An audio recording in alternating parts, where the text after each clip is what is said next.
aja. Jadi saya pikir, wah jangan-jangan yang hilang ini saya umpetin.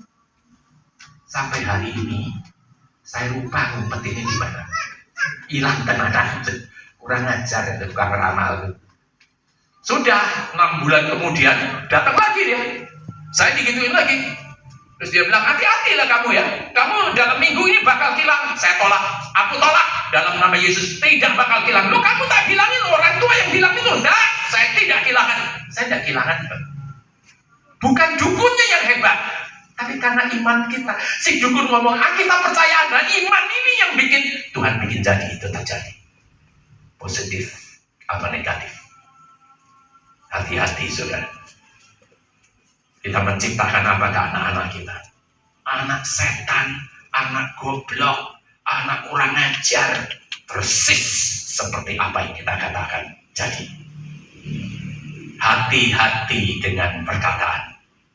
Makanya hari ini kita belajar saudara. Kita buka di Amsal pasal yang ke-18. Amsal pasal yang ke-18. Kita baca ayat yang ke-21. Amsal 18 ayat 21. Hidup dan mati dikuasai lidah. Siapa suka menggemakannya akan memakan buahnya. Jadi banyak sampai hari ini banyak orang Kristen nggak ngerti hidup dan mati kita kan di tangan Tuhan. Ayatnya di mana? Hidup mati kita di tangan Tuhan tuh ayatnya di mana? Tolong kasih lihat ke saya satu aja. Ini loh, hidup dan mati dikuasai lidah. Tuhan sudah kasih nasib kita di lidah kita sendiri. Kita bisa bikin, kita diberkati, atau kita dikutuki melalui lidah kita sendiri. Jadi tidak ada hidup dan mati dikuasai Tuhan, itu tidak ada. Ayatnya tidak ada. Sama Tuhan sudah ditaruh di lidah kita sendiri. Hidup dan mati dikuasai lidah, bukan hidup dan mati dikuasai Tuhan. Tidak ada ayatnya. Hidup dan mati dikuasai lidah. Siapa suka menggemakannya akan memakan buahnya. Hati-hati, apa yang kita ciptakan itu akan menghantui kita terus. Kita kadang-kadang cuma nyalain Tuhan. Kenapa toh Tuhan? Kok urip kok kayak gini terus toh? Kok ini susah toh? Kok kayak gini? Itu bukan Tuhan, itu kita yang menghantui dengan ciptaan kita sendiri, dengan perkataan kita sendiri. Bilangan 14 ayat 28. Kita lihat aja supaya sudah jelas. Hari ini kita banyak buka firman. Kita buka di Bilangan pasal yang ke-14. Kita baca ayat yang ke-28. Bilangan 14 ayat 28. Katakanlah kepada mereka, demi aku yang hidup, demikianlah firman Tuhan, bahwasanya seperti yang kamu katakan di hadapanku, demikianlah akan kulakukan untukmu. Ini tentang 12 pengintai. 10 pengintai bilang tidak bisa masuk, dibikin sama Tuhan tidak bisa masuk. 2 pengintai bilang bersama dengan Tuhan kita masuk, dibikin sama Tuhan bisa masuk. Maka hidup dan mati dikuasai lidah. Siapa suka menggemakannya akan memakan buahnya. Hati-hati, jangan sampai dihantui dengan perkataan-perkataan kita yang kita menciptakan di masa lalu kita. Dan sampai sekarang kita masih mencipta terus sampai itu terjadi. Jangan sampai itu terjadi. Mulai hari ini ngomong yang positif. Pagi-pagi buka pintu. Berkat Abraham, Ishak dan Yakub mengalir dalam rumah tanggaku.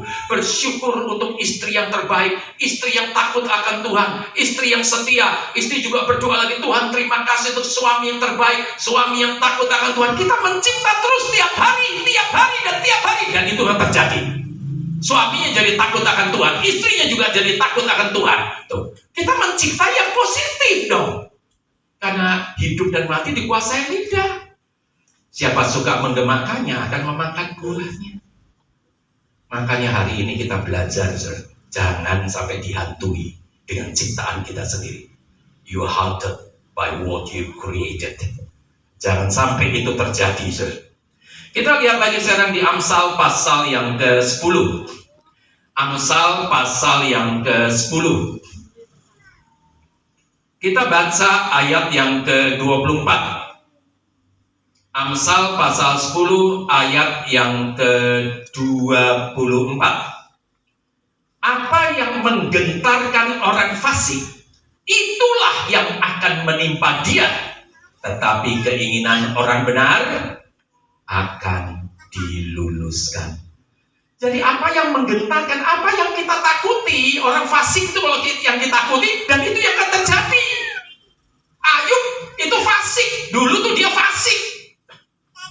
Lagi Tuhan bilang, ini lihat hambaku orangnya saleh lagi di atas. Semua orang jilat pantat.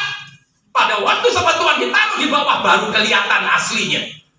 Tidak saleh sama sekali. Kalau ngomong sama teman-temannya, sahabat-sahabat sialan kalian semua digituin.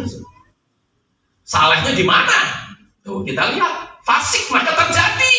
Apa yang dia takut dan khawatirkan anaknya jadi terjadi. Saudara.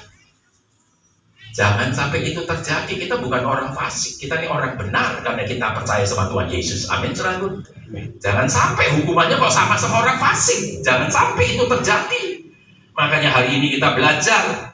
Nah, terus caranya gimana supaya kita terhindar dari seperti itu? Kita buka di Wahyu pasal yang ke-12. Wahyu pasal yang ke-12.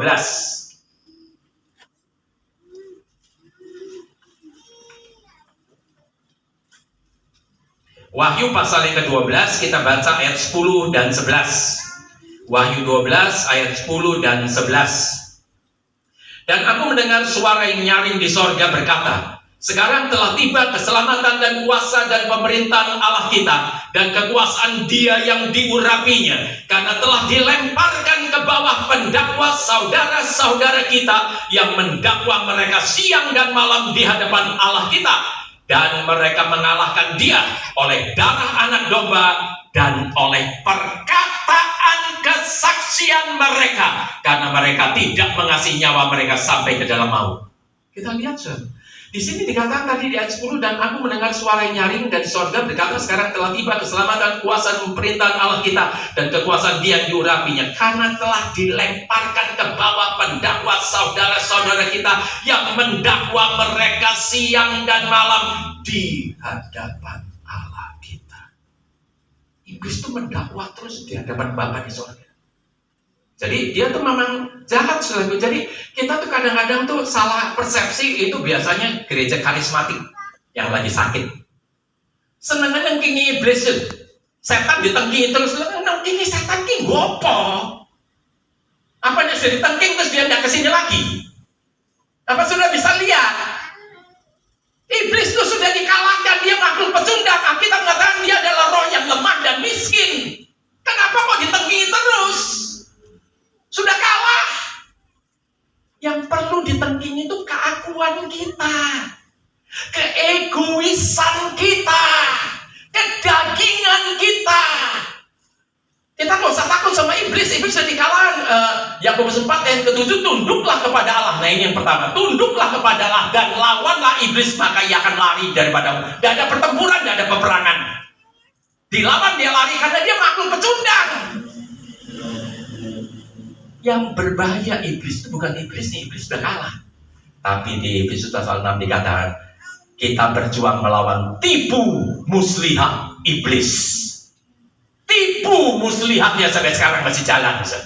Itu kalau kita sudah tidak punya keakuan, akunya mati, kita tidak bakal kena tipu muslihat iblis. Maka yang perlu ditengkingi keakuan kita, keegoisan kita. Itu yang perlu ditengking.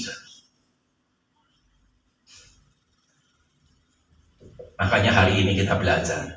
Contoh, ada seorang istri